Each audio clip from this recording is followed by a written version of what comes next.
L'éthique chrétienne est bien résumée en Colossiens 3:1-6. Si donc vous êtes ressuscité avec Christ, recherchez les choses d'en haut, où Christ est assis à la droite de Dieu.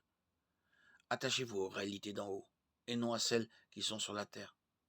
En effet, vous avez connu la mort, et votre vie est cachée avec Christ en Dieu.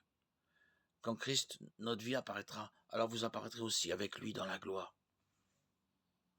Faites donc mourir en vous ce qui est terrestre, l'immoralité sexuelle, l'impureté, les passions, les mauvais désirs et la soif de posséder, qui est une idolâtrie. C'est à cause de cela que la colère de Dieu vient sur les hommes rebelles. Bien plus qu'une liste de choses à faire, à ne pas faire, la Bible nous donne des instructions précises sur la manière dont nous sommes appelés à vivre. Elle contient tout ce que nous avons besoin de savoir sur la vie chrétienne.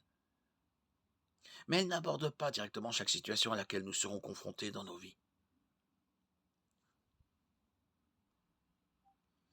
La science définit l'éthique comme un ensemble de principes moraux, l'étude de la moralité.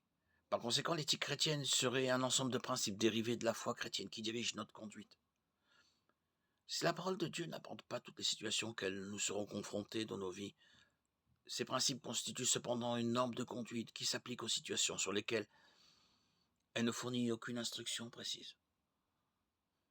Par exemple, la Bible n'aborde pas directement le sujet des stupéfiants illicites, mais on peut déduire des principes bibliques qu'il ne s'agit pas d'une bonne chose.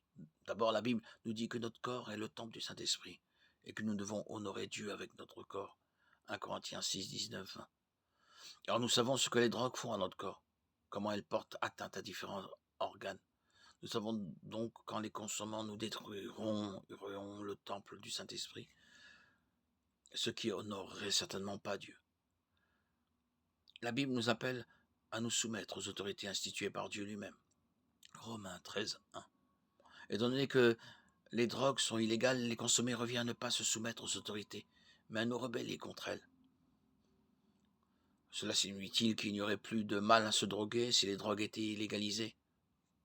Non, car nous violerions toujours le premier principe.